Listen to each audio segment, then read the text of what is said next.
Hey, what's up guys? It's Renee again with Pulse. Hey, a couple of weeks ago I brought you on a job site where we had to send internet to a remote building on the other side of a cornfield.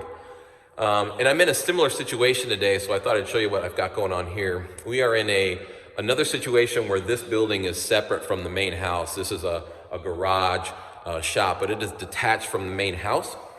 And in this situation, we did what we normally do, which is run a cable between the two buildings. If it's a short enough distance like it is here, we run a Cat 6 cable. That'll go up to 330 feet from the original switch. If it's farther than that, we'll run a fiber optic cable. So in this place, we just did a Cat because it's a short distance. But I want to show you what I've got going on here and how we brought internet and connectivity to the shop to do Wi-Fi and IP cameras. Okay, so like I mentioned before, we ran a Cat cable to the house. You can see the house over there.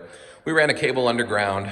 The electrician put a conduit in for us, and then we pulled a Cat 6 cable through, a couple of cables actually. But they run into this structured wiring panel, or smart can, whatever you want to call it. Everybody has a different name for it. It's in the wall here next to the electrical panel, and I'll show you what's going on. So these are our lines coming into the box here. And one of the cables is the feed from the original switch that's located in the house. That's this guy here. So it feeds this little PoE switch in the box here.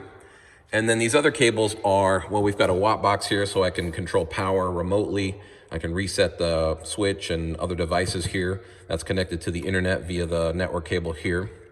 The garage door openers are smart, so they installed a little hub that connects to the switch as well for internet. But the other cables, one is labeled the access point, that goes up to the Wi-Fi access point, and then we've got two cameras, an indoor and an outdoor. This is a PoE switch, so it sends power over those cables. PoE is power over Ethernet for anybody that doesn't know. And that's how we get internet into this space from the house. Right above the box is the wireless access point. That box is what provides Wi-Fi for this garage. So that thing is shooting out the Wi-Fi and completely covers this garage, and even outside we get internet access. That switch also sends power and connectivity to the two cameras. We have an indoor Axis 2 megapixel camera here up in the corner.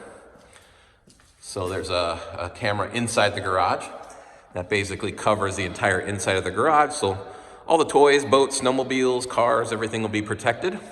And then we have another camera outside on the eave that protects the outside, the big bay doors here, and sees all the way down the driveway. So I'm not going to show you outside. The homeowners want to protect their privacy, and I appreciate that. But this is how we send internet and connectivity to a remote building.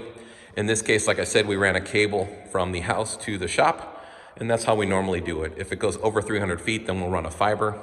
And then if we can't run a cable at all, like you saw before on the last job, we can actually do a Wi-Fi connection between the two buildings. So if you got any questions or comments, please leave those down below, and we'll see you on the next one. Take care.